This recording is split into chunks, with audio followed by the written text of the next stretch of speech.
Welcome to Johnny English Learning Studio. As I've said that I'll come for the live today at 7:15. So here I am from this group, school থেকে বিশ্ববিদ্যালয়, এবং আমি প্রথমেই ধন্যবাদ জানাতে চাচ্ছি এই গ্রুপের ফাউন্ডার মেম্বারদেরকে, যারা এই কোভিড-19 সিচুয়েশনে এমন একটি সুন্দর ইনিশিয়েটিভ নিল সব স্টুডেন্টদের জন্য, যাতে স্টুডেন্টরা বাসায় বসে থেকেও সুন্দরভাবে তাদের স্টাডিগুলো কমপ্লিট করতে পারে, তাদের যাবতীয় প্রবলেম সলভ করতে পারে, তারা যাতে জিজ্ঞেস করতে পারে বিভিন্ন ইনস্ট্রাক্টরদেরকে তাদের প্রবলেমগুলো এবং সলভ করে নিতে পারে বাসায় বসেই। তো এত সুন্দর একটা গ্রুপ প্ল্যাটফর্ম তৈরি করে দেওয়ার জন্য আমি ধন্যবাদ জানাই আমাদের ফাউন্ডার মেম্বারদেরকে। আমি ওয়েট করছি যাতে বাকিরাও এখানে অংশগ্রহণ করে। আশা করি খুব শীঘ্রই আমরা ভালো রেসপন্স পাবো, এবং তোমরা যারা এটা দেখছো তোমরা এটা শেয়ার করো, বন্ধুদেরকে মেনশন করে জানিয়ে দাও। এবং আমি আরেকবার বলে রাখি, আমার আজকের টপিক ন্যারেশন, বা যেটাকে আমরা স্পিচ বলে থাকি, from direct to indirect speech বা from indirect to direct speech. গত ক্লাসে আমি ন্যারেশনের কিছু অংশ আলোচনা করেছিলাম, আজকে ঠিক তারপর থেকে আমরা আলোচনা শুরু করব। But before going to start my lesson today, let me introduce myself. I'm one of the senior English instructor here in this group, School Theke Bishwabiddyalay, and I have been working as a senior O-level English language teacher at Presidency International School, a British curriculum school, which has been established in 1998. And prior to that, আমি চট্টগ্রাম বিজ্ঞান কলেজের বিভাগীয় প্রধান হিসেবে ছিলাম। তার আগে আমি আমার ক্যারিয়ার শুরু করি জামালখানে অবস্থিত চিটাগং আইডিয়াল হাই স্কুলের একজন অ্যাসিস্ট্যান্ট টিচার হিসেবে। আমি আমার গ্র্যাজুয়েশন এবং পোস্ট গ্র্যাজুয়েশন কমপ্লিট করেছি চট্টগ্রাম বিশ্ববিদ্যালয় থেকে, অবশ্যই ইংরেজি বিভাগ থেকে। আমাদের আজকের টপিক ন্যারেশন, আমি আপনাদের আবারও মনে করিয়ে দিচ্ছি। এবং গত ক্লাসে আমরা যা পড়েছিলাম তা একটু রিভিউ দেই। এই রিভিউ দেওয়ার পরেই আমরা আমাদের নতুন টপিকসে যাব। গত ক্লাসে আমরা আলোচনা করেছিলাম ন্যারেশন কি, ন্যারেশন কাকে বলে, ন্যারেশন কত প্রকার, যেমন ডিরেক্ট স্পিচ এবং ইনডিরেক্ট স্পিচ। তারপর আমরা জেনেছিলাম যে ডিরেক্ট স্পিচ কিভাবে ফর্ম হয়, ডিরেক্ট স্পিচে যে স্পিকার থাকে, রিপোর্টিং ভার্ব বলতে আমরা কি বুঝি, এবং রিপোর্টেড স্পিচ বলতে আমরা কি বুঝি। এবং ডিরেক্ট থেকে ইনডিরেক্ট স্পিচ করতে গেলে আমাদেরকে 5টা মূল বিষয় খেয়াল রাখতে হয়। যেমন রিপোর্টিং ভার্বটা চেঞ্জ হবে, ইনভার্টেড কমার পরিবর্তে সেখানে অ্যাপ্রোপ্রিয়েট কনজাংশন বসবে। এরপর আমাদেরকে রিপোর্টেড স্পিচটা চেঞ্জ করতে হবে, রিপোর্টেড স্পিচে যে প্রোনাউন থাকে সেটার পরিবর্তন ঘটবে, রিপোর্টেড স্পিচের ভার্বের পরিবর্তন ঘটবে, এবং সর্বোপরি ডিরেক্ট স্পিচে যে অ্যাডভার্ব থাকে, যদি অ্যাডভার্ব অফ টাইম বা অ্যাডভার্ব অফ প্লেস থেকে থাকে সেখানে একটা পরিবর্তন আসবে। এবং কিছু এক্সাম্পল দিয়ে আমি ব্যাপারগুলো ক্লিয়ার করেছিলাম। এর পরবর্তীতে প্রোনাউন কিভাবে চেঞ্জ হবে, যেমন যদি রিপোর্টেড স্পিচে ফার্স্ট পারসন থাকে সেটা সাবজেক্ট অনুযায়ী চেঞ্জ হবে, রিপোর্টেড স্পিচে যদি সেকেন্ড পারসন থাকে সেটা অবজেক্ট অনুযায়ী চেঞ্জ হবে, রিপোর্টিং ভার্বের অবজেক্ট অনুযায়ী চেঞ্জ হবে, এবং যদি রিপোর্টেড স্পিচে থার্ড পারসন থাকে সেক্ষেত্রে রিপোর্টিং ভার্বের সাবজেক্ট বা অবজেক্ট কোনো কিছু অনুযায়ী সেটা চেঞ্জ হবে না, সেটা অপরিবর্তিত থেকে যাবে। এই ব্যাপারগুলো আমি আলোচনা করেছিলাম ভার্বের পরিবর্তন বা টেন্সের পরিবর্তন নিয়ে। যদি রিপোর্টিং ভার্ব প্রেজেন্ট টেন্স বা ফিউচার টেন্সে থাকে তাহলে রিপোর্টেড স্পিচের টেন্সের কোনো পরিবর্তন ঘটে না।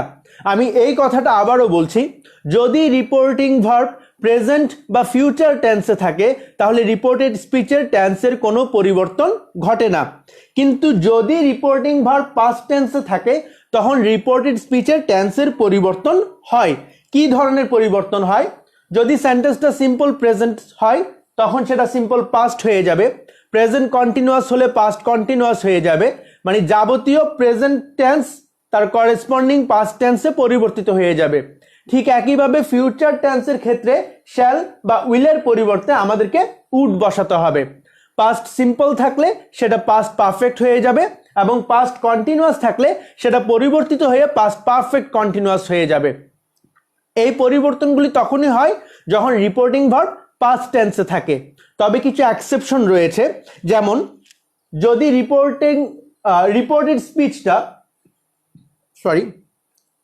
রিপোর্টেড স্পিচটা ইউনিভার্সাল ট্রুথ হয় বা যদি সেটা হ্যাবিচুয়াল ফ্যাক্ট হয়, সেই ক্ষেত্রে টেন্সের কোনো পরিবর্তন ঘটবে না। তারপর আমরা যেটা পড়েছিলাম, যদি রিপোর্টেড স্পিচটা একটা হিস্ট্রিক্যাল ফ্যাক্ট হয়, সেই ক্ষেত্রে টেন্সের কোনো পরিবর্তন ঘটে না। আবার যদি রিপোর্টেড স্পিচটা একটা ইমাজিনড কন্ডিশন হয়, যে আমি যদি ধনী হতাম বা আমি যদি পাখি হতাম, এগুলো কল্পনাপ্রসূত, আনরিয়েল, সেক্ষেত্রেও টেন্সের কোনো পরিবর্তন ঘটবে না। এবং সর্বশেষ যেটা জানিয়েছিলাম, যদি পাস্ট মডেলস অথবা must, might, ought to, should এগুলো থাকে, সেই ক্ষেত্রেও টেন্সের পরিবর্তন ঘটে না। তবে একটা ব্যাপার আমাদেরকে খেয়াল রাখতে হবে, যেমন সেটা হচ্ছে মাস্টের ক্ষেত্রে। মাস্ট দিয়ে সেন্টেন্সটা যদি উপদেশমূলক কোনো কিছু বোঝায়, সেই ক্ষেত্রে মাস্টের পরিবর্তন ঘটবে না। যেমন she said to me you must obey your parents, সেই ক্ষেত্রে আনসার হবে she told me that I must obey my parents। কিন্তু যদি বলি she said I must go, সেই ক্ষেত্রে আনসার হবে she said that she had to go। তাহলে মাস্ট যদি উপদেশমূলক সেন্টেন্স হয়, সেক্ষেত্রে পরিবর্তন হবে না। এই এক্সেপশন রুলসগুলোতেই পড়বে যে past modals, must, should, ought to এগুলো পরিবর্তিত হয় না। কিন্তু যদি মাস্টটা উপদেশমূলক সেন্টেন্স না বুঝিয়ে আমাকে করতেই হবে, যেতেই হবে এমন কিছু বোঝায়, সেক্ষেত্রে মাস্টের পরিবর্তে টেন্স অনুযায়ী হ্যাভ টু, হ্যাজ টু বা হ্যাড টু বসতে পারে। তারপর আমি আলোচনা করেছিলাম যে অ্যাডভার্ব অফ টাইম বা অ্যাডভার্ব অফ প্লেস অনুযায়ী যে অ্যাডভার্বগুলি চেঞ্জ হয়, ইয়ার থাকলে দেয়ার, ইয়েস্টারডে থাকলে দ্য লাস্ট ডে বলতে পারি, বা ইয়েস্টারডে থাকলে the previous day, sorry I made a mistake, tomorrow থাকলে দ্য নেক্সট ডে, বা যদি আমি অ্যাগো বলি সেক্ষেত্রে বিফোর বসবে, নেক্সট উইক বললে দ্য ফলোয়িং উইক বসবে। এই জাতীয় ব্যাপারগুলি খেয়াল করতে হবে। কেন? কারণ আমরা যে কথাটা রিপোর্ট করছি সেটা যে সময় ঘটেছে এবং যে প্লেসে ঘটেছে সেই অনুযায়ী রিপোর্ট করছি না, আমরা অন্য কোনো প্লেসে অন্য কোনো সময়ে সেটা রিপোর্ট করছি। তাই যেসব ওয়ার্ড দিয়ে নিয়ারনেস বোঝায়, তার পরিবর্তে যেগুলো দিয়ে ডিস্টেন্স শো করে, সে ডিস্টেন্স শো করে এমন ওয়ার্ড দিয়ে নিয়ারনেস শো করে এমন ওয়ার্ডগুলোকে রিপ্লেস করতে হবে। এই ব্যাপারগুলো আমরা গত ক্লাসে পড়েছিলাম। এবং গত ক্লাসে আমরা অ্যাসার্টিভ সেন্টেন্স কিভাবে পরিবর্তন করতে হয় সেটা জেনেছি। আমরা তার এক্সাম্পলও দেখেছি। ইন্টারোগেটিভ সেন্টেন্সের পরিবর্তনটা আমরা দেখেছি। আমরা দেখেছি ইম্পারেটিভ সেন্টেন্সের পরিবর্তন, যেমন ইম্পারেটিভ সেন্টেন্সে ল্যাট না থাকলে কিভাবে আনসার করতে হবে এবং ল্যাট থাকলে কিভাবে আনসার করতে হবে, এতটুকু পর্যন্ত আমরা গত ক্লাসে শেষ করেছিলাম। আশা করি এতটুকু পর্যন্ত আমাদের যে লেসন সেটা আমাদের কাছে ক্লিয়ার। এবং যারা ক্লাসটা পাওনি, আমি আমার আজকের ডেসক্রিপশন বক্সে এই লেসনটা শেষ করার পর পূর্ববর্তী ক্লাসের যে ভিডিও তার লিঙ্কটা অবশ্যই সেখানে দিয়ে দিব, তোমরা সেখান থেকে চাইলে দেখে নিতে পারবে। আমি শুরু করছি আমাদের আজকের লেসন। তো আমরা শেষ করেছিলাম অ্যাসার্টিভ সেন্টেন্স, ইন্টারোগেটিভ সেন্টেন্স এবং ইম্পারেটিভ সেন্টেন্স। আমরা আজকে শুরু করব অপটেটিভ সেন্টেন্স দিয়ে। অপটেটিভ সেন্টেন্স বলতে আমরা কি বুঝি? অপটেটিভ সেন্টেন্স হচ্ছে সেই সব সেন্টেন্স যেটা দিয়ে কোনো একটা আকাঙ্ক্ষা, কোনো একটা ইচ্ছা বা প্রার্থনা বোঝায়। যেমন আমি এখানে লিখলাম the sentences which express wish or desire or pray etcetera are called optative sentence. এবং এই সেন্টেন্সগুলি সাধারণত মে দিয়ে শুরু হয় এবং এগুলোর শেষে সাইন অফ এক্সক্লেমেশন থাকে। এটা মাথায় রাখবো, শুধুমাত্র এক্সক্লেমেটরি সেন্টেন্স নয়, অপটেটিভ সেন্টেন্সও সাইন অফ এক্সক্লেমেশন থাকে। হ্যাঁ, কখনো কখনো পরীক্ষায় ফুল স্টপও দিয়ে দেয়, সেটাও আমাদেরকে মাথায় রাখতে হবে। বাট সাধারণত নিয়ম হলো অপটেটিভ সেন্টেন্সের পরও সাইন অফ এক্সক্লেমেশন দেওয়া। But sometimes we don't find the use of May in a sentence. এবং কখনো কখনো মে কথাটা উজ্জ্ব থাকতে পারে। আমরা যখন কিছু এক্সাম্পল দেখবো তখন সেটা দেখব। আর এখানে আমি কিছু অপটেটিভ সেন্টেন্সের এক্সাম্পল দিলাম, যেমন may you live long, may God bless you. তাহলে অপটেটিভ সেন্টেন্স কোনগুলো? যেগুলো দিয়ে আকাঙ্ক্ষা বা প্রার্থনা বোঝাবে এবং এই সেন্টেন্সগুলোর শেষে সাইন অফ এক্সক্লেমেশন থাকে। এই সেন্টেন্সগুলি মে দিয়ে শুরু হয়, তবে কখনো কখনো মে কথাটা উজ্জ্ব থাকতে পারে। এখন অপটেটিভ সেন্টেন্স পরিবর্তন করতে গেলে কি কি করতে হবে? যেহেতু এটা আকাঙ্ক্ষা বা প্রার্থনা বোঝাচ্ছে, তাই রিপোর্টিং ভার্বের যে সেইট বা সেইট টু থাকে তার পরিবর্তে উইশ বা প্রে বসবে সেন্টেন্সের কনটেক্সট অনুযায়ী, উইশ অথবা প্রে বসবে এবং অবশ্যই ইনভার্টেড কমাকে দ্যাট দিয়ে রিপ্লেস করতে হবে, যেটা আমরা অ্যাসার্টিভেও করে থাকি ওরকম ইনভার্টেড কমাকে দ্যাট দিয়ে রিপ্লেস করতে হবে। এবং একটা ইনডিরেক্ট সেন্টেন্সের স্ট্রাকচার হলো may plus subject, may you live long, কিন্তু একটা ডিরেক্ট স্পিচের স্ট্রাকচার হলো may you live long, may plus subject, কিন্তু সেটাকে যখন আমি ইনডিরেক্টে পরিবর্তন করব সেটা সাবজেক্ট প্লাস মে বা সাবজেক্ট প্লাস মাইট হয়ে যাবে। সেন্টেন্সের কনটেক্সট অনুযায়ী, টেন্স অনুযায়ী সেটা মে বা মাইট হয়ে যাবে, কিন্তু সাবজেক্ট প্লাস মাইট হবে। এবং রিপ্লেস করতে হবে আমাদেরকে, এক্সক্লেমেটরি যে সাইনটা থাকে সেটাকে রিপ্লেস করে সেখানে ফুল স্টপ বসাতে হবে। আবার আমরা অনেক সময় গুড মর্নিং উইশ করি বা অনেক সময় বিদায় জানাই, গুড বাই, এগুলো অপটেটিভ সেন্টেন্স।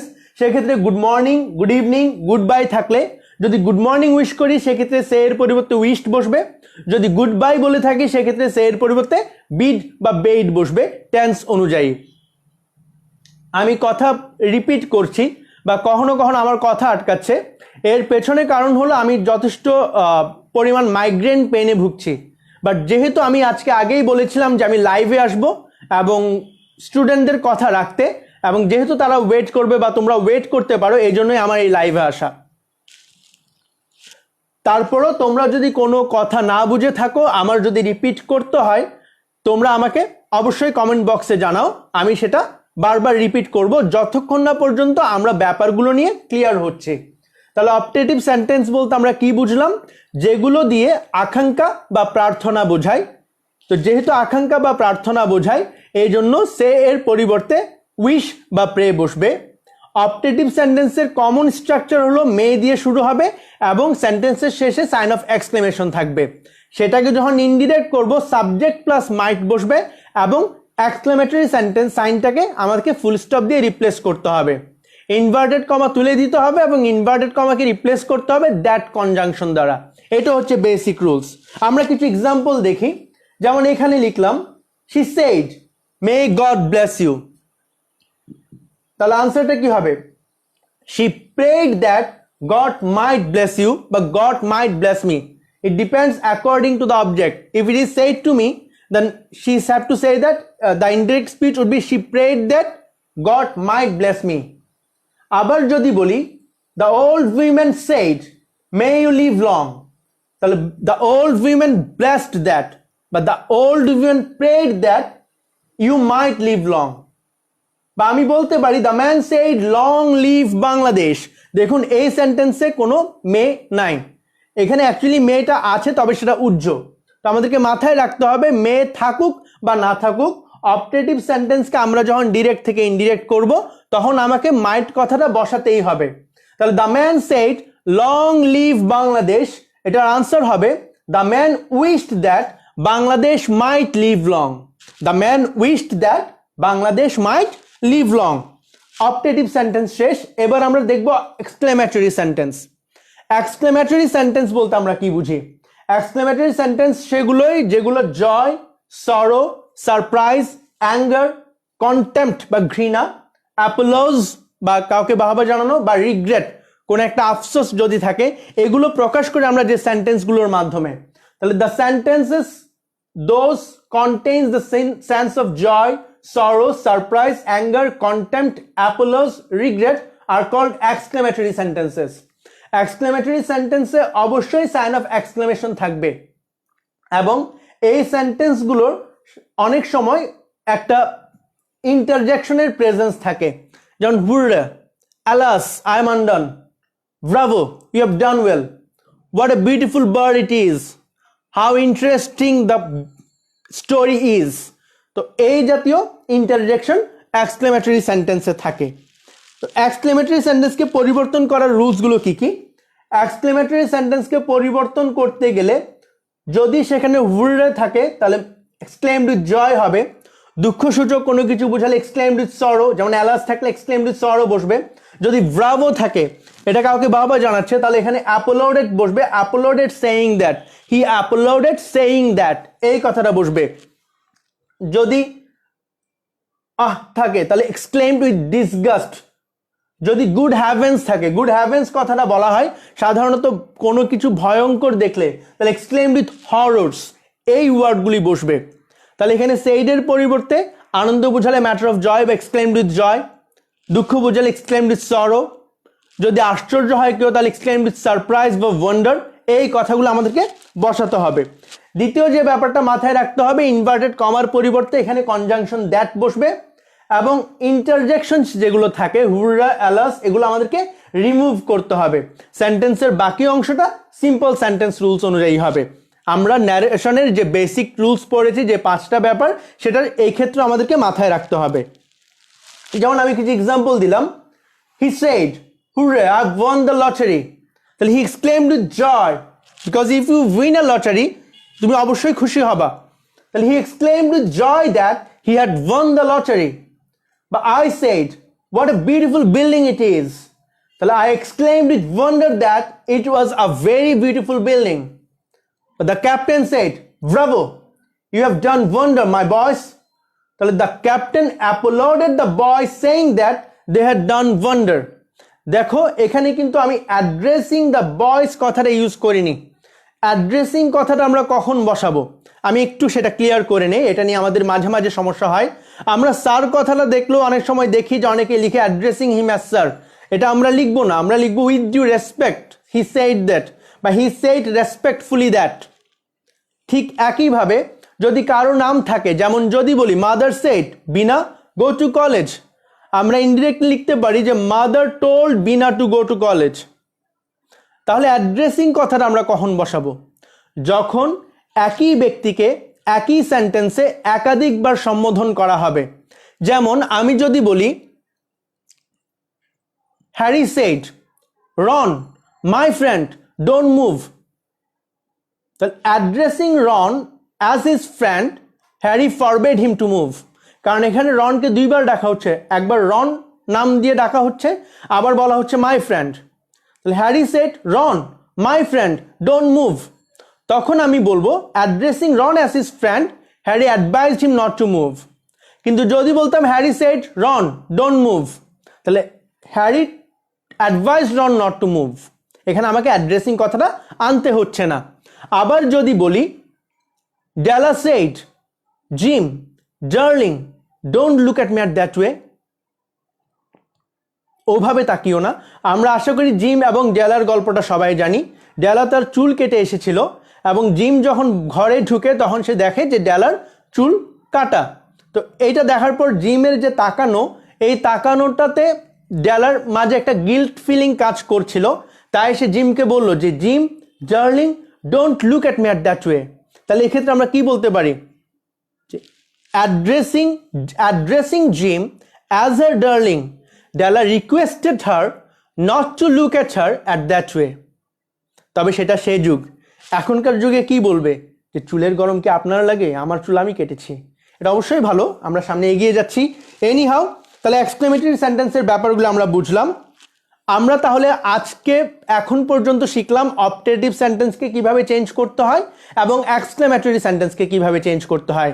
এর আগে আমরা শিখেছি কিভাবে অ্যাসার্টিভ, ইন্টারোগেটিভ এবং ইম্পারেটিভ সেন্টেন্সকে চেঞ্জ করতে হয়, এবং এই চেঞ্জের ক্ষেত্রে বেসিক ব্যাপারগুলো কি কি অ্যাডভার্ব চেঞ্জ করতে হয় সেটা আমরা শিখেছি। প্রোনাউনের পরিবর্তনটা সম্পর্কে আমরা শিখেছি এবং টেন্সের পরিবর্তন সম্পর্কে আমরা শিখেছি। আমরা যা শিখেছি তা দিয়ে প্যাসেজ ন্যারেশন করা সম্ভব, তবে প্যাসেজ ন্যারেশন করার ক্ষেত্রেও আমরা কিছু কিছু ব্যতিক্রমী রুলস পাই, যেগুলো প্যাসেজ ন্যারেশন করতে গেলে আমরা বোঝাতে পারবো। তো আমরা সেই প্যাসেজ ন্যারেশনগুলি করব এবং আমি আশা করছি যে তোমরা আমাকে রিপ্লাই দিবা যে আনসার কি হতে পারে, এবং সেই অনুযায়ী আমরা প্যাসেজ ন্যারেশনগুলি করব। আমরা যথেষ্ট সময় দিব যাতে আমরা আনসারগুলি করতে পারি, আনসারগুলি ট্রাই করতে পারি। So let's begin our passage narration, let's do some practice. This is the first one. একটু খেয়াল করো, এই প্যাসেজ ন্যারেশনগুলো আমি হ্যান্ড নোট করেছিলাম আমার স্টুডেন্টদের জন্য, তো সেখান থেকে পিকচার তুলে এখানে ছবি দিয়ে দিয়েছি। আমি এটা তোমাদের জন্য পড়ে শোনাবো, তোমাদেরকে পড়ে শোনাবো, তারপরে একবার দেখো আর আমি একটু দেখছি বাকি কমেন্ট কি কি আসছে সেটা একটু দেখছি।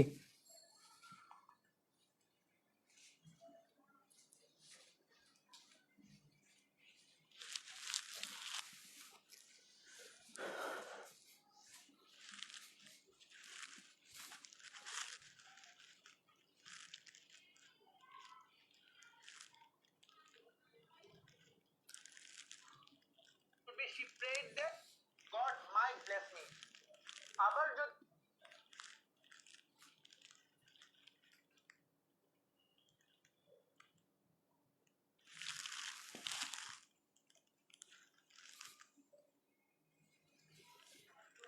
আশা করি তোমাদের স্ক্রিনটা ক্লিয়ার।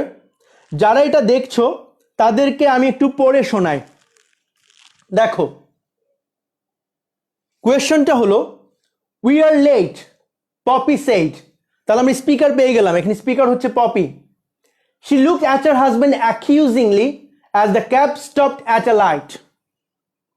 লাইনটার মানে আশা করি বুঝছি যে যখন ক্যাবটা, দ্যাট মিনস ট্যাক্সি ক্যাব, লাইটের সামনে দাঁড়ালো, দ্যাট মিনস কোনো একটা সিগন্যাল লাইট ছিল, সিগন্যাল লাইটের সামনে যখন ক্যাবটা দাঁড়ালো তখন পপি তার হাজব্যান্ডের দিকে অ্যাকিউজিংলি, অনুযোগের সুরে তাকালো এবং বলল যে we are late. Sorry, said he. So her husband replied, sorry. The work was on the table and I had to do it. কাজটা টেবিলেই ছিল এবং আমার সেটা করতে হয়েছে। এটা বলেছে কে? পপির হাজব্যান্ড। দেখেন এখানে কি বলছে, it was one dinner party of the year that I did not want to be late for, said Poppy. Poppy বলল কি, এটা ইয়ারের এমন একটা ডিনার পার্টি যেটাতে আমি লেট হতে চাইনি। অনেক স্টুডেন্ট অনেক সময় আনসারটা এইভাবে শুরু করে যে Poppy told her husband that they are late, then বাকি অংশটা লিখে। বাট ব্যাপারটা এমন না, আমাদেরকে ব্যাপারটা এইভাবে মাথায় রাখতে হবে, ডিরেক্ট স্পিচগুলো লিটারেরি ওয়ার্ক থেকে তুলে নেওয়া হয় এবং অনেক লিটারেরি ওয়ার্কে রাইটাররা ফ্ল্যাশব্যাক মেথড ইউজ করেন। ফ্ল্যাশব্যাক মানে প্রথমে পূর্বে কি ঘটেছিল সেটা বলছে এমন না, মানে ঘটনাটা সিরিয়াল অনুযায়ী আসছে না। এখানে দেখানো হচ্ছে যে এই মুহূর্তের একটা ঘটনা, দেন 2 দিন আগে কি ঘটেছিল, বা 2 মিনিট আগে কি ঘটেছিল, বা 2 ঘন্টা আগে কি ঘটেছিল, বা 2 বছর আগে কি ঘটেছিল, তারপর তারা আবার সেখান থেকে ব্যাক করে আসতেছে কেন এই ঘটনায় চলে আসছে। এই মেথডটা পুরো প্যাসেজে ফলো করা যেতে পারে, বা এই মেথডটা তারা একটা লাইনেও করতে পারে, যেভাবেই করুক না কেন। এই ব্যাপারটা আমি আর একটু সুন্দর করে গল্প আকারে বুঝিয়ে বলি। আমরা অনেক সময় বলিউড বা তামিল মুভি দেখি, সেখানে দেখানো হয় যে সিনেমার শুরুটা হলো এইভাবে যে নায়িকা নায়কের দিকে বন্দুক তাক করে আছে এবং গুলি করলো। গুলিটা গিয়ে নায়ককে আঘাত করার ঠিক আগ মুহূর্তে সিনেমা ফ্ল্যাশব্যাকে চলে গেল এবং সিনেমার শুরু থেকে শেষ পর্যায়ে আসার পর এখন নায়িকা যে নায়ককে গুলি করছে ঠিক তার একটু আগের সিনে চলে আসলো এবং দেখানো হলো অ্যাকচুয়ালি নায়িকার বাবাকে ভিলেন গুলি ধরে আছে এবং বলছে কি তুমি যদি তাকে গুলি না করো আমি তোমার বাবাকে গুলি করব। কিন্তু সিনেমার শুরুটা হলো কোথা থেকে, যে নায়িকা নায়ককে গুলি করছে, সেখান থেকে একটা সারপ্রাইজিং এলিমেন্ট। তাহলে ফ্ল্যাশব্যাক মেথডটা অনেক সময় লেখকরা ইউজ করে একটা সারপ্রাইজিং এলিমেন্ট ক্রিয়েট করার জন্য। ডিরেক্ট স্পিচে এরকম ফ্ল্যাশব্যাক মেথড থাকতে পারে বা থাকে, যখন সেটাকে আমরা ইনডিরেক্ট স্পিচে চেঞ্জ করব আমরা কোনো ধরনের ফ্ল্যাশব্যাক মেথড ইউজ করতে পারবো না। আমাদেরকে সোজা সরলভাবে কথাটা বলতে হবে। আমাদেরকে মাথায় রাখতে হবে আমরা ইনডিরেক্ট স্পিচ করছি কিন্তু সেন্টেন্সটাকে সহজ সরল করার জন্য। তাহলে এখানে উই আর লেট কথাটা পপি কখন বলেছে? সে বলেছে গাড়িটা থামার পর তার হাজবেন্ডের দিকে তাকিয়ে। তাহলে আমাকে ওই কথাটা আগে নিয়ে আসতে হবে যে as the cab stopped at a light, Poppy looked at her husband accusingly and said that they are late. They are late. Tense পরিবর্তিত হবে। আশা করি আমরা বুঝছি। তাহলে as the cab stopped at a light, Poppy looked at her husband accusingly and said that they were late. যদি এখানে থাকতো I am sorry, তাহলে আনসার হতো her husband said that he was sorry. কিন্তু এখানে সেটা নেই, এখানে শুধু সরি কথাটা ব্যবহার করা হয়েছে। যদি এরকম সরি কথাটা এককভাবে থাকে আমাদেরকে মাথায় রাখতে হবে এটার আনসার হবে her husband apologised. Her husband apologised এবং তারপরের কথাটাও হাজব্যান্ডই বলেছে, তাহলে আমি একসাথে বলতে পারি অ্যান্ড অ্যাডেড দ্যাট বা অ্যান্ড সেইড দ্যাট। তাহলে her husband apologised and said that the work had been on the table. এটা ওয়াজ আছে, past simple tense, past perfect হয়ে যাবে। The work had been on the table and he had to do that. I had to do, এটা past simple tense, had থাকলে কিন্তু past perfect হয় না। যেমন আমি যদি বলি আমার একটি কলম ছিল, আই হ্যাড এ প্যান, এখানে হ্যাডটা মূল ভার্ব, আর পাস্ট পারফেক্ট টেন্সের স্ট্রাকচার হলো হ্যাড প্লাস মূল ভার্বের পাস্ট পার্টিসিপল ফর্ম। তাহলে এই সেন্টেন্সে হ্যাডটা মূল ভার্ব হিসেবে ব্যবহৃত হয়েছে, তাহলে এটা পাস্ট সিম্পল। এটাকে যদি পাস্ট পারফেক্ট করি তাহলে প্রথমে একটা অক্সিলারি হ্যাড বসাতে হবে, এরপর পরবর্তী ভার্বের পাস্ট পার্টিসিপল ফর্ম বসাতে হবে। হ্যাড এটার পাস্ট পার্টিসিপল ফর্ম হ্যাড, তাহলে আনসার হবে যে the work had been on the table and he had to do that. Then the next word was said by Poppy, she said that it was one dinner party, তাহলে আমরা বলতে পারি Poppy again said that it had been one dinner party of the year that she had not wanted to be late for. Did not want এটা past simple আছে, এটাকে past perfect করতে হবে, তাহলে আনসার হবে Poppy again said that it had been one dinner party of the year that she had not wanted to be late for. আমি আশা করি আমি আপনাদেরকে এই অংশটা বুঝাতে পেরেছি, এবং এই প্যাসেজ ন্যারেশনে আমরা একটা মূল জিনিস শিখলাম, সেটা হচ্ছে কোনো ধরনের ফ্ল্যাশব্যাক মেথড ইউজ করা যাবে না। কোনো ধরনের আগের ঘটনা পরে, পরের ঘটনা আগে, যেভাবেই থাকুক না কেন আমাদেরকে সেটা একটা সিকোয়েন্সে নিয়ে আসতে হবে। ডিরেক্ট থেকে ইনডিরেক্ট করতে গেলে আমাদেরকে সিকোয়েন্সটা অবশ্যই মেনটেন করতে হবে। আমি চলে যাচ্ছি পরবর্তী স্লাইডে। হ্যাঁ, পরবর্তী স্লাইডে আমি আনসারটা লিখেছি, যে আনসারটা আপনাদের বলেছিলাম সেটাই এখানে আছে। As the cab stopped at a light, Poppy looked at her husband accusingly and said that they were late. তো আনসারটা তো আমি আপনাদের অলরেডি বলে দিয়েছি। আমরা চলে যাচ্ছি পরবর্তী স্লাইডে। আপনারা একটু প্রশ্নটা পড়ে দেখুন, এরপর আমি এটা এক্সপ্লেন করব আপনাদের কাছে।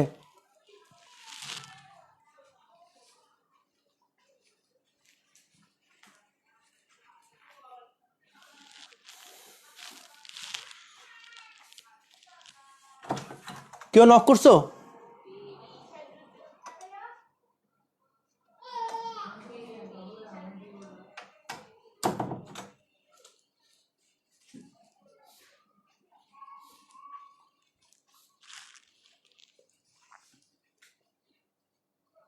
Welcome. So see, what is the question here? What kind of behavior do you expect from me? Said the king. So the king asking someone what kind of behavior does he expect? The behavior of a king to a king, said the captive. And the captive, what he said? The behavior of a king to a king. How can you expect such a behavior when you are a criminal? So the captive is a criminal. He has been captured as he is a criminal. And the captive is saying, that means he is replying, don't forget that you too did many crimes to ascend the throne. ভুলে যেও না, বা ভুলে যায়েন না, যাই বলি, যে সিংহাসনে আরোহণ করার জন্য আপনিও অনেক ধরনের অপরাধ বা অনেক অপরাধ করেছেন, তাহলে আপনিও অপরাধী। এবং সে আরেকটা কথা বলেছে দ্বিতীয় লাইনে, যে the behaviour of a king to a king. এখান থেকে আমরা একটা আন্দাজ করতে পারি, যাকে এখানে বন্দি করে আনা হয়েছে সে নিজে একজন রাজা, হয়তো সে ছোট একটা রাজ্যের রাজা, কিন্তু সে রাজা। তাহলে এই সেন্টেন্সটাকে বা এই প্যাসেজ ন্যারেশনটাকে আমরা যদি ডিরেক্ট থেকে ইনডিরেক্ট করতে যাই আমাদেরকে কি কি করতে হবে একটু খেয়াল করি। প্রথম একটা ব্যাপার বলে দেই, যে সেন্টেন্সে, প্রথম সেন্টেন্সে লিসেনার এবং স্পিকারের নাম থাকুক বা না থাকুক, আমরা যখন ডিরেক্ট থেকে ইনডিরেক্ট করতে যাব আমরা প্রথম সেন্টেন্সেই লিসেনার এবং স্পিকারের নাম উল্লেখ করে দিব। এটা একেবারে প্রথম সেন্টেন্সেই করে দিতে হবে। তাহলে এখানে যেটা লিখলো, what kind of behaviour do you expect from me, কথাটা বলছে কে? কিং। কাকে বলছে? ক্যাপটিভকে। তাহলে আমরা লিখবো এভাবে, the king asked the captive what kind of behavior he expected from him. What kind of behavior, he বলতে এখানে বোঝাচ্ছে ক্যাপটিভকে, তাই এই হি এর পাশে, এই প্রোনাউনটার পাশে আমাদেরকে ব্র্যাকেট দিয়ে সি লিখে দিয়ে ইন্ডিকেট করে দিতে হবে যে এই প্রোনাউনটা ক্যাপটিভকে বোঝাচ্ছে। এটা শুধুমাত্র ন্যারেশনের ক্ষেত্র না, আমরা সবসময় মনে রাখবো আমরা যে প্রোনাউনগুলি ইউজ করি ওটার রেফারেন্স যাতে শুদ্ধ হয়। হি বলতে কাকে বোঝাচ্ছি, এখানে হিম বলতে কে, কিং or captive, হি বলতে কিং or captive, এই ব্যাপারটা সুনির্দিষ্টভাবে ক্লিয়ার থাকতে হবে। যদি হি দিয়ে ক্যাপটিভ অর কিং সেটা ক্লিয়ার না থাকে, ন্যারেশনের ক্ষেত্রে আমরা ব্র্যাকেট দিয়ে সেখানে সি বা কে মানে নামের আদ্যক্ষর, এবং যদি নামের প্রথম অক্ষর দুটোর বেলায় মিল থাকে সেক্ষেত্রে পুরো নামটি আমরা ব্র্যাকেট দিয়ে লিখে দিব। আর রাইটিং পার্টের ক্ষেত্রে কম্পোজিশন হোক লেটার হোক, যদি প্রোনাউনটা অ্যাপ্রোপ্রিয়েটলি কাকে রেফার করছে সেটা বোঝা না যায়, আমরা সেখানে প্রোনাউন ব্যবহার না করে নাউন ব্যবহার করব। তো ন্যারেশনের ক্ষেত্রে অবশ্য নাউন ব্যবহার করতে হবে না, আমরা এখানে যেটা করব যে কাকে বোঝাচ্ছে সেটা ব্র্যাকেটে নামের আদ্যক্ষর দিয়ে নামের প্রথম অক্ষর দিয়ে সেটা বুঝিয়ে দিব। তাহলে এটার আনসার হবে the king asked the captive what kind of behaviour he expected from him. Him বলতে কিংকে বোঝাচ্ছে। এই লাইনটা খেয়াল করুন, এখানে যেটা বললো the behaviour of a king to a king, এটা একটা ইনকমপ্লিট সেন্টেন্স। এই সেন্টেন্সে আমরা কোনো ভার্ব দেখছি না।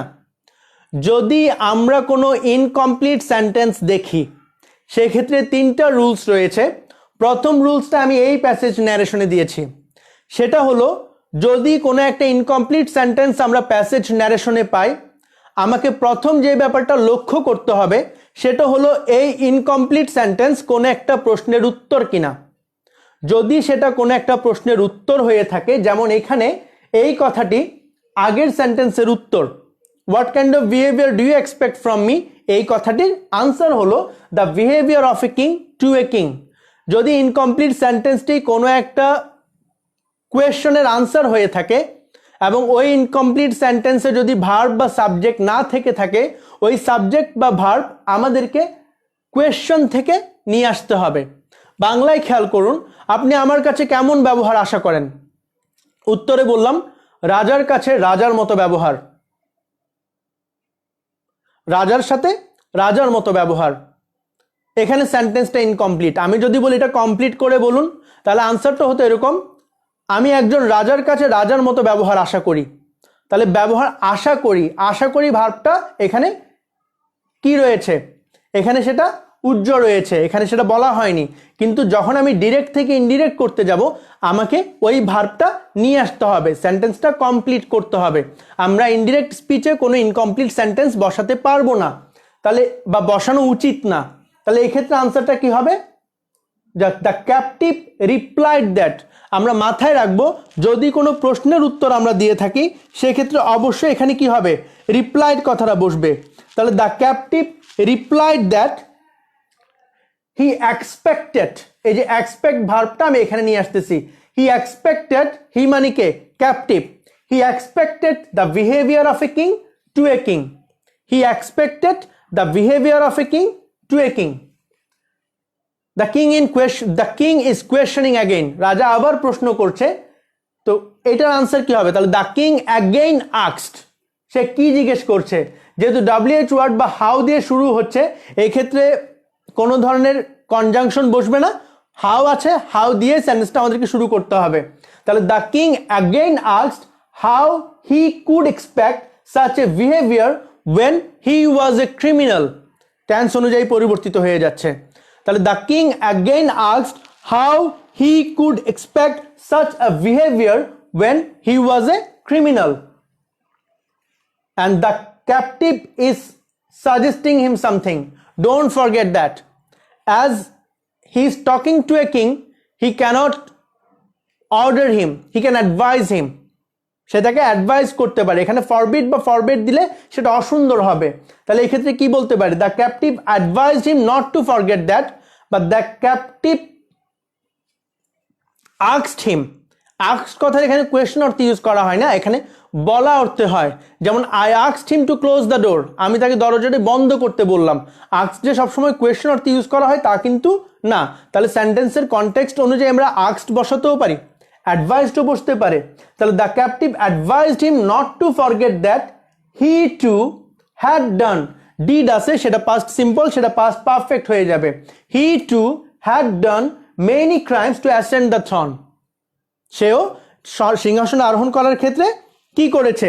সেও সিংহাসনে আরোহণ করার ক্ষেত্রে অনেক ক্রাইম করেছে।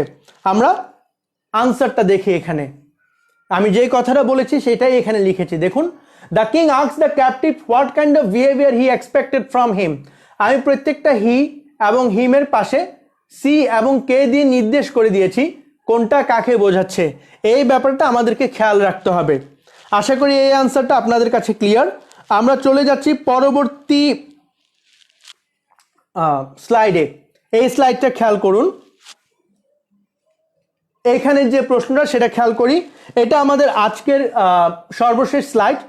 পরবর্তী কোনো ক্লাসে আমি আরও কিছু ন্যারেশন নিয়ে চলে আসব, আরও কিছু প্যাসেজ ন্যারেশন আমরা আলোচনা করব এবং আলোচনা করতে হবে, কারণ কিছু কিছু প্যাসেজ ন্যারেশনের কিছু কিছু রুলস রয়েছে যেগুলো আমরা যদি প্র্যাকটিস না করি তাহলে পরিপূর্ণভাবে আনসার করতে পারবো না, বা কিছু কনফিউশন থেকে যাবে। ওরকম কনফিউশনাল যে সেন্টেন্সেসগুলো সেগুলো নিয়ে পরবর্তীতে কোনো একটা ক্লাস হবে। বাট আজকে আমরা এই ক্লাসটা এখানে শেষ করব। এই প্যাসেজটা শেষ করার পর, এই প্যাসেজ ন্যারেশনটা শেষ করার পর, যেহেতু রমজান মাস তারাবি চলছে, নামাজ পড়তে হবে, সেহেতু আমাদেরকে একটা নির্দিষ্ট সময়ে ক্লাসগুলি শেষ করতে হচ্ছে। দেখুন এখানে কি বলছে, follow my example said she as we shook hands. মানে আমরা যখন হাত মিলাচ্ছি, হ্যাঁ খেয়াল রাখবো এখন যে সময় চলছে, এখন হাত মেলানো হ্যান্ডশেক করা একেবারেই যাবে না, আমাদেরকে সাবধান থাকতে হবে, সতর্ক থাকতে হবে। আচ্ছা আমরা লেসনে ফিরে যাই। Follow my example said she as we shook hands and never eat more than one thing for luncheon. Lunch এর ফর্মাল ওয়ার্ড হচ্ছে লাঞ্চন, এবং সে তাকে অ্যাডভাইস করছে যে আমার এক্সাম্পল ফলো করবা এবং লাঞ্চের সময় একের অধিক জিনিস খাবা না। আমরা জানি এই গল্পটা নেওয়া হয়েছে, এই প্যাসেজটা নেওয়া হয়েছে দ্য লাঞ্চন গল্প থেকে, যেটা লিখেছে উইলিয়াম সমারসেট মম। এটা এইচএসসি ক্যান্ডিডেট যারা বা যারা এইচএসসি পড়ুয়া, তোমাদের বইয়ের একটা লেসনে এই স্টোরিটা দেওয়া আছে, আমরা খেয়াল করি। Then he is replying I will do better than that I retorted. না আমি বিড়বিড় করে বললাম কি, আমি এর থেকেও ভালো করব। I will eat nothing for dinner tonight. আমি আজকে কিছুই খাবো না রাতে। আমরা অ্যাকচুয়াল ব্যাপারটা জানি, সেটা বলছে কি কারণে, কারণ তার আর খাওয়ার কোনো টাকা নেই, সব টাকা শেষ। বাট যাই হোক, আমরা প্যাসেজটাতে ফিরে যাই, কারণ আমরা গল্প অনুযায়ী তো আর আনসার করবো না, আমরা এই প্যাসেজ ন্যারেশন অনুযায়ী তো পরীক্ষায় আনসার করব। Humorist jumping into a cab she cried gaily. সে একটা ক্যাবে উঠতে উঠতে আনন্দের সাথে চিৎকার করে উঠলো এবং আমাকে কি বললো, আমাকে ডাকলো একজন রসিক। না আমি রসিক মানুষ, হিউমোরিস্ট। You are quite a হিউমোরিস্ট। আপনি যথেষ্ট রসিক, বা এটা হতে পারে তুমি যথেষ্ট রসিক, কারণ আমরা যতটুকু জানি যে এখানে স্পিকার যে মহিলা, তিনি ছেলেটির প্রায় দ্বিগুণ বয়সী। সেক্ষেত্রে তো আপনি বলবে না, অবশ্যই তুমি বলবে। এনিহাও এটা হলো কোয়েশ্চন। আমি চাই আপনারা কোয়েশ্চনটা একবার দেখুন, এরপর আমি আবার এটার আনসারটা আপনাদের কাছে এক্সপ্লেন করব।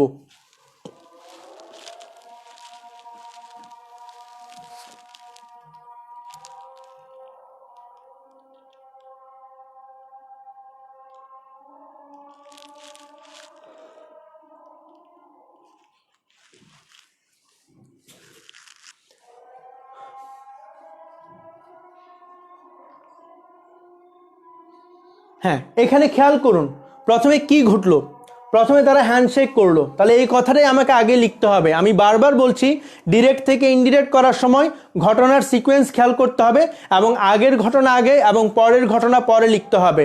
তাহলে সেই অনুযায়ী এটা আমরা বলতে পারি, as we shook hands she advise me to follow her example. এখানে হি এবং শি বসবে, কারণ যেহেতু কোনো নাউন ব্যবহার করা হয়নি, এবং এখানে নামের পাশে তাহলে কোনো কিছুই বসবে না, আর কোনো কনফিউশনও আসবে না, কারণ স্পিকার এবং লিসেনার দুই জেন্ডারের। তাহলে as we shook hands she advise me to follow her example and forbade me to eat. যেহেতু নেভার বলেছে, নেভার এটা নেগেটিভ, নিষেধ করছে, আমি ফরবেড কথাটা বলতে পারি। Forbade me to eat more than one thing for luncheon ever. নেভারের নেগেটিভ মানে নো সেন্সের জন্য আমি ফরবেড কথাটা ব্যবহার করেছি, কিন্তু নেভার কখনো না। তাহলে এই কখনোর জন্য আমাকে এভার কথাটা পরবর্তীতে ইউজ করতে হবে। তাহলে আনসারটা হবে এরকম, as we shook hands she advise me to follow her example and forbade me to eat more than one thing for luncheon ever. তাহলে এখানে যেহেতু রিটর্টেড রয়েছে, আমরা সেটা হুবহু সেটা রেখে দিতে পারি যে I retorted that I would do better than that. আমি এর চেয়েও ভালো কিছু করব। অ্যান্ড অলসো অ্যাডেড দ্যাট, আমি আরও কি অ্যাড করলাম, I would eat nothing for dinner that night, tonight পরিবর্তিত হয়ে দ্যাট নাইট হয়ে যাবে, I would eat nothing for dinner that night. এবং এই কথাটা অনেক, তার কাছে অনেক রসিকতাপূর্ণ মনে হলো যে আমি তাকে একটার বেশি খেতে মানা করছি আর সে বলছে কি আমি তো খাবোই না। এটা তার কাছে রসিকতা মনে হলো এবং তাকে রসিক মনে হলো, সেই জন্য সে তারা বিদায় বেলায় কথাগুলি বলছে। তো সে যখন ট্যাক্সি ক্যাবে উঠে যাচ্ছে তখন উঠতে উঠতে বলছে রসিক, তুমি যথেষ্ট রসিক। এই কথাটা আমাকে ইনডিরেক্টে সাজিয়ে লিখতে হবে যে jumping into a cab she cried gaily and called me a humorist. সে ক্যাবে উঠতে উঠতে সে আনন্দের সাথে চিৎকার করে উঠলো এবং আমাকে বললো কি আমি একজন হিউমরিস্ট। শি অ্যাগেইন সেড দ্যাট, বা শি অলসো অ্যাডেড দ্যাট, সেই কথাটা তারা যোগ করলো কি আই ওয়াজ কোয়াইট এ হিউমরিস্ট, আমি যথেষ্ট রসিক। মানে রসিক, তুমি যথেষ্টই রসিক। তাহলে একই কথা কিন্তু সাথে কিছু অ্যাড করা হলো, তাহলে আমাকেও ওভাবেই লিখতে হবে যে jumping into a cab she cried gaily and called me a humorist. She again said that I was quite a humorist. এই যে আমি যে আনসারগুলো আপনাদেরকে বলেছি সেটা এখানে আছে এবং আপনারা খেয়াল করেছেন আমি দুটো প্যাসেজ স্কিপ করে গিয়েছি। এছাড়া এগুলোর বাইরেও আমাদের আরও কিছু প্যাসেজ এখানে আছে যেগুলো আমি অবশ্যই আপনাদের কাছে এক্সপ্লেন করব, কারণ প্রত্যেকটা প্যাসেজে আমি কিছু ভিন্ন ভিন্ন রুলস আপনাদের জন্য নিয়ে এসেছি। যে রুলসগুলো সবগুলো যদি একসাথে আমাদের মাথায় থাকে তাহলে নিশ্চিত থাকতে পারবো যে এইচএসসি পরীক্ষায় প্যাসেজ ন্যারেশনে এমন কোনো সারপ্রাইজিং সেন্টেন্স বা এমন কোনো উইয়ার্ড বা আনকমন সেন্টেন্স স্ট্রাকচার পাবো না যেটা আমরা আনসার করতে পারি না, কারণ প্রত্যেকটারই রুলস আছে। এগুলো যদি আমরা জেনে রাখি তাহলে সেই প্যাসেজটা যদি আমরা কখনো না পড়েও থাকি, একেবারে নতুন কোনো গল্প থেকে নতুন কোনো প্যাসেজও যদি হয়ে থাকে আমরা সেটা পড়ে সেটা পরিপূর্ণভাবে আনসার করতে পারবো। তো আমি চাই যে তোমরা এই ভিডিওগুলো শেয়ার করো, এই ভিডিওগুলোতে তোমাদের ফ্রেন্ডদেরকে মেনশন করো। যদি মনে হয় যে এই ভিডিওগুলো তোমাদের জন্য হেল্পফুল তোমরা তাহলে এগুলি স্টাডি করতে পারো, তোমরা তোমাদের টাইমলাইনে শেয়ার করে রাখতে পারো যাতে বাকি সময়ও তুমি ব্যাপারটা দেখে নিতে পারো। কারণ যেহেতু এখন লকডাউন চলছে এবং আমরা জানি না যে এই লকডাউন পরিস্থিতি কখন স্বাভাবিক হবে, আমরা জানি না আমরা আবার কখন আমাদের স্কুলে, আমাদের কলেজে, আমাদের বিশ্ববিদ্যালয়ে ফিরে যেতে পারবো, আমরা জানি না আমরা কখন স্বাভাবিকভাবে আমাদের পড়ালেখা শুরু করতে পারবো। আমাদের তার বিকল্পটা ধরে নিতে হবে। আমরা যেটা করতে পারি সেটা হচ্ছে আমরা এই অনলাইন ক্লাসগুলো নিয়মিতভাবে অ্যাটেন্ড করতে পারি। এই অনলাইন ক্লাস তোমাদের জন্য যেমন নতুন, তেমনি আমাদের শিক্ষকদের জন্য, অনেক শিক্ষকদের জন্য এটা একেবারে নতুন একটা ধারণা। হ্যাঁ, অনেক শিক্ষকই ইউটিউবে ক্লাস নিয়েছেন, জুমে ক্লাস নিয়েছেন, সেটা ভিন্ন, বাট বেশিরভাগ শিক্ষকের জন্য এটা নতুন ধারণা। কিন্তু নতুন ধারণা হওয়ার পরও আমাদের অনেক শিক্ষক তারা অনলাইন প্ল্যাটফর্মে তাদের সর্বোচ্চ দিয়ে চেষ্টা করছে যাতে তোমরা উপকৃত হও, এবং এই উপকারটা তখনই হবে যখন তোমরা ব্যাপারগুলি সব দিকে ছড়িয়ে দিতে পারবে। এই যে অনলাইন প্ল্যাটফর্মের কারণে আমরা এমন কিছু স্টুডেন্টদের কাছে পৌঁছাতে পারছি যাদের নর্মাল কোনো সিচুয়েশনে পড়ানোর কোনো সুযোগ আমাদের ছিল না। ঠিক একই ব্যাপার তোমাদের ক্ষেত্রেও ঘটছে। তোমরা এমন শিক্ষকদের দেখা পাচ্ছ যাদের সাথেও হয়তো নর্মাল সিচুয়েশনে তোমাদের দেখা হতো না। তাহলে এই ব্যাপারটাকে আমরা আশীর্বাদ হিসেবে নিয়ে সেভাবে আমরা আমাদের পড়ালেখাগুলি কন্টিনিউ করি। আশা করি খুব দ্রুতই আমাদের দেখা হবে নতুন কোনো লাইভ ক্লাসে, নতুন কোনো টপিক নিয়ে। পাশাপাশি প্যাসেজ ন্যারেশনের যে ব্যাপারগুলো আমি আজকে স্কিপ করে গেলাম সেগুলো নিয়েও খুব দ্রুতই কোনো একটা লাইভে ফিরে আসব। আজকের জন্য এতটুকু, ধন্যবাদ। হ্যাঁ, আরেকটা ব্যাপার বলে দেই, প্রথম যে ক্লাসটা যারা মিস করেছো আমি আমার ডেসক্রিপশন বক্সে সেটা লিংক দিয়ে দিব। আশা করি তোমরা সেটা দেখে যা মিস করেছো তা বুঝে নিতে পারবা, এবং তারপরেও যদি কারো কোনো প্রবলেম থেকে থাকে তোমরা কমেন্ট সেকশনে সেটা জানিয়ে রাখলে আমি সেই অনুযায়ী আমার পরবর্তী লেসনগুলোতে সেটার সলিউশন দেওয়ার চেষ্টা করব। ধন্যবাদ সবাইকে।